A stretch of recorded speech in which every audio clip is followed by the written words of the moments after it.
Na aula de hoje, vamos começar o segundo bimestre da disciplina de Biologia.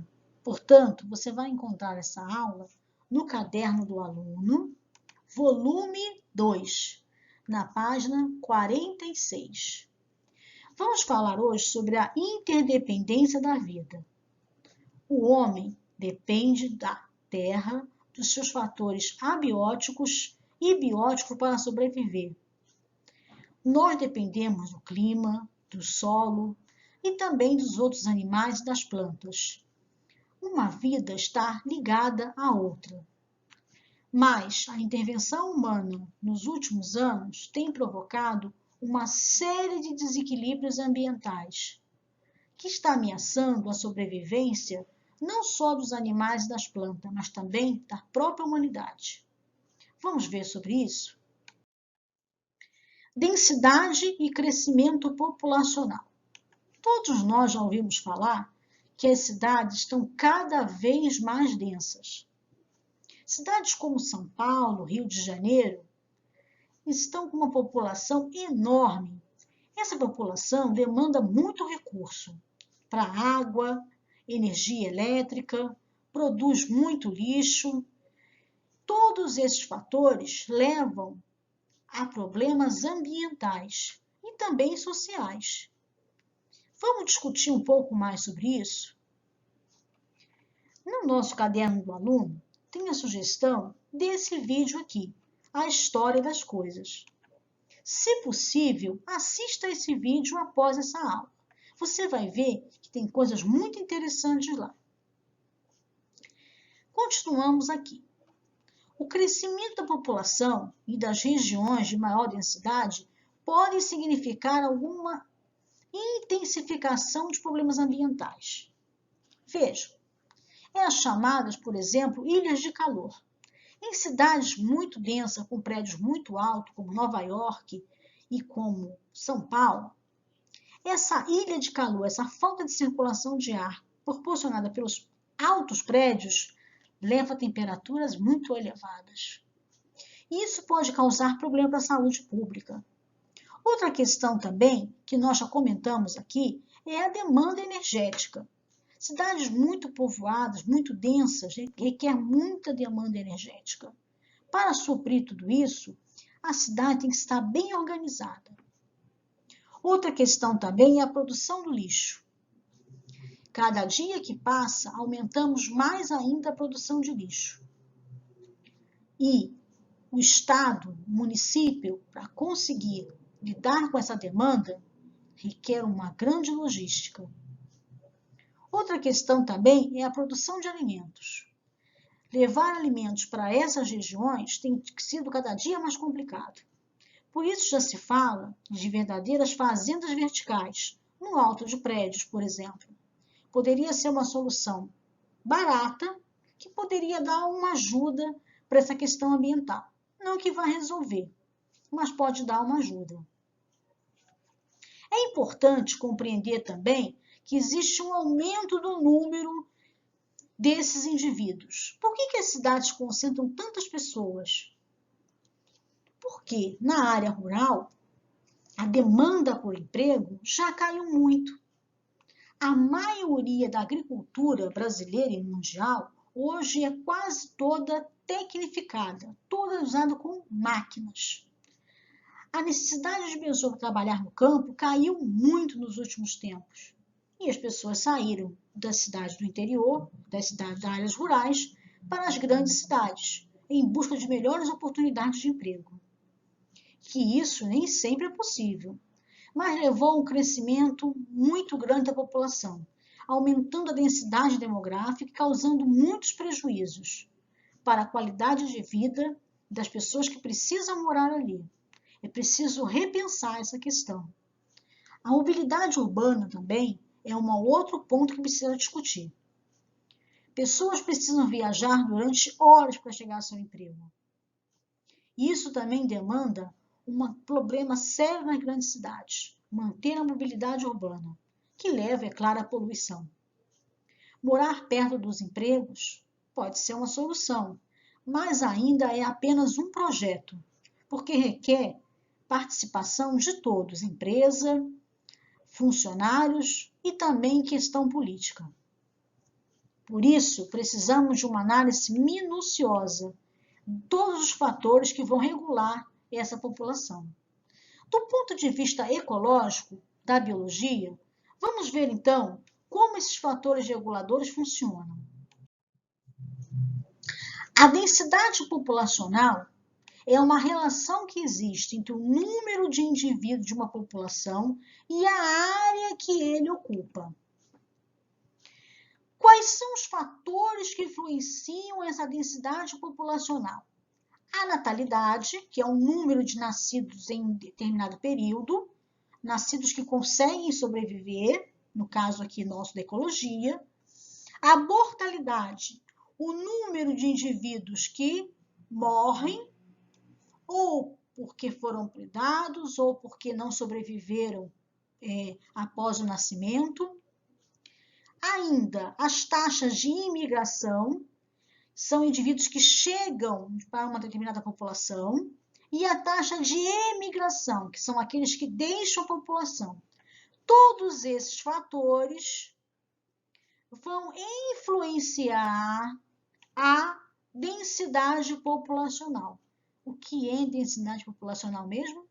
Número de indivíduos de uma população em uma determinada área. Vamos ver mais um pouquinho? Veja. Essa dinâmica de população é uma parte da ecologia que estuda as variações de ocorrências de indivíduos de uma mesma espécie e procura definir quais são as causas dessas variações. Quais são as causas que levam à variação no número de indivíduos que ocupam uma determinada área? Por exemplo, caça-jacaré, há um aumento da população de piranhas. Há um desequilíbrio ambiental. Quando o animal desaparece de uma determinada área, pode contribuir para um problema ambiental. Por quê? Como nós já vimos em aulas anteriores, existe o que nós chamamos de cadeia alimentar. Se um animal deixa de sofrer predação, ele passa a aumentar a sua população, desequilibrando todo o ambiente, porque fica uma luta maior por um recurso do alimento, por exemplo, e também por espaço. Isso traz um problema gravíssimo para toda a questão ecológica daquela região. Para um estudo de populações, alguns conceitos são importantes. Como nós falamos, a densidade de uma população, sendo definido como número de indivíduos da população dividido pela unidade de área ou volume. A densidade pode ser expressa pelo número de populações que está presente em 1 km². Quando se fala de populações aquáticas, já é comum usar o metro cúbico. Geralmente, é avaliada e expressa em número de indivíduos ou biomassa por área. Por exemplo,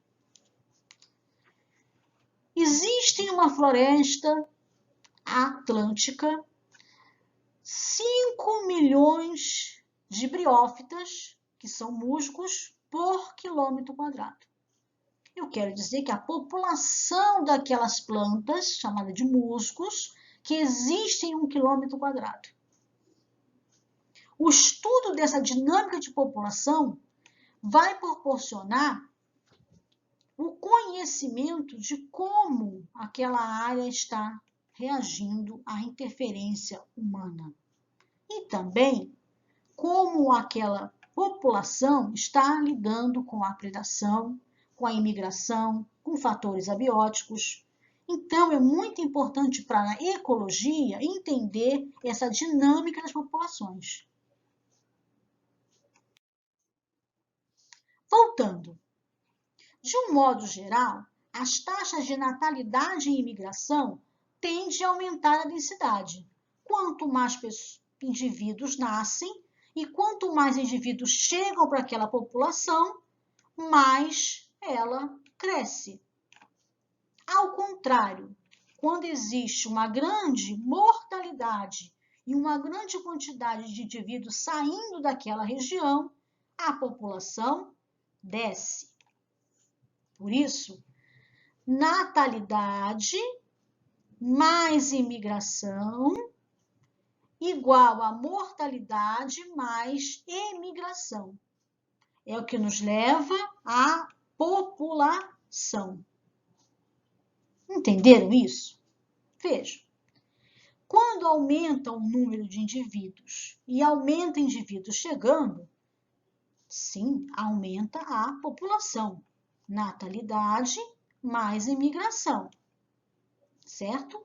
Ao mesmo tempo que ocorre a mortalidade e a emigração. Essas 4 variáveis vão contribuir para a população, para a densidade de população. Agora, vocês conseguiram entender melhor, não? Vejamos aqui agora esse mapa, que mostra os pontos iluminados aonde existe maior número de população. É fácil a gente perceber que a maioria das pessoas moram no litoral. Considerando essas imagens, como apresenta a distribuição entre a população humana e nosso planeta? Já falei a resposta, né? Na área litorânea. As regiões iluminadas indicam maior densidade populacional. Sim, a grande maioria das pessoas moram em cidades grandes. Por que isso? Porque há maior disponibilidade de empregos. Lembre-se, o emprego na área rural caiu muito devido à grande quantidade de maquinários que atuam hoje na agricultura e na pecuária. Diminuiu muito a necessidade de trabalhadores nesses setores. Com isso, eles migraram para grandes cidades, em busca de oportunidades, superlotando os grandes centros e trazendo todas aquelas complicações que já falamos. Seriam essas regiões as que mais apresentam devastação ambiental? Sim. Por que isso? Construções ilegais, o uso de recursos, por exemplo, derramamento de esgoto em rios, em mananciais, o próprio desmatamento para a construção de novas moradias, moradias não autorizadas, o crescimento populacional em comunidades. Tudo isso apresenta problemas ambientais, mas não só ambientais, também problemas sociais. Aqui, quais conclusões podemos tirar ao compararmos as regiões litorâneas com as interioranas? Nós observamos que a maioria da população, como já falamos, mora no litoral.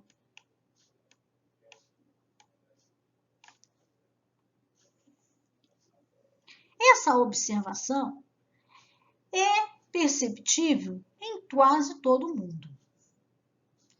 Essas regiões são regiões onde nós encontramos grande devastação. Um exemplo é a nossa Mata Atlântica. A Mata Atlântica do Brasil cobria uma grande área do litoral. Hoje, somente pequenos pedaços da Mata Atlântica são ainda encontrados, entre eles aqui na nossa cidade, que precisam de muita atenção nossa para ser preservado. Bom, vamos discutir agora como as mudanças dos padrões de consumo e de produção podem ajudar nessa questão ambiental. Você já comprou alguma coisa que não usou? Por que estamos falando sobre isso? Qual seria a ligação disso na população? Nós falamos que a população que vive em regiões densamente povoadas como São Paulo requer uma quantidade muito grande de recurso, mas também uma população que tem um consumo muito alto. Será que a gente compra tudo que realmente precisa? Ou será que a gente compra tudo um pouquinho mais? Bom, isso acontece mais na classe A. Conosco já é um pouco mais difícil. Mas a classe A, que domina uma pequena porcentagem da população, é muito consumista. O consumo desenfreado e um consumo não necessário leva à produção de muitos resíduos, que podem levar e podem contribuir para a poluição. Podem contribuir também para problemas sociais. Qual você acha, qual é a motivação das pessoas a comprarem produtos que não precisam? Bom, alguns especialistas dizem que é simplesmente por comprar. Outros levam para a questão psicológica. Quem sabe?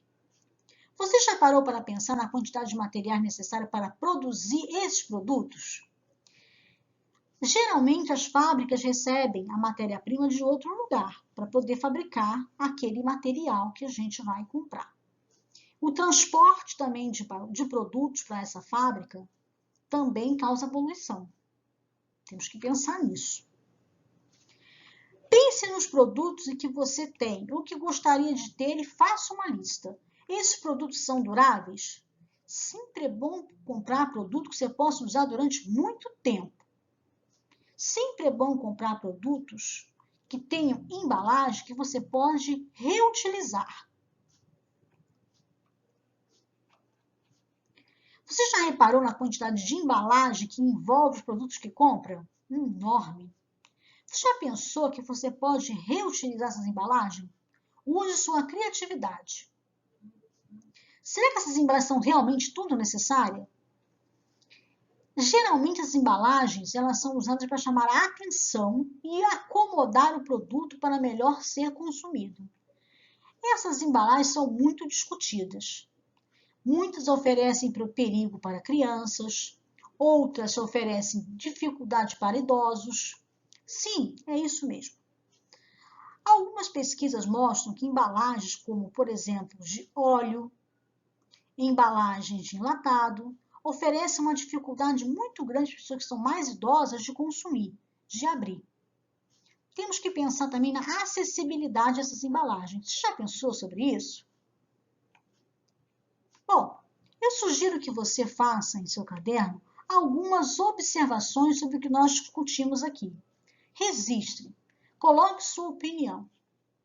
Quem sabe, partilhe conosco aqui no nosso chat. Bom, nós ficamos por aqui. Não se esqueça de fazer anotações no seu caderno. Utilize também o caderno do aluno.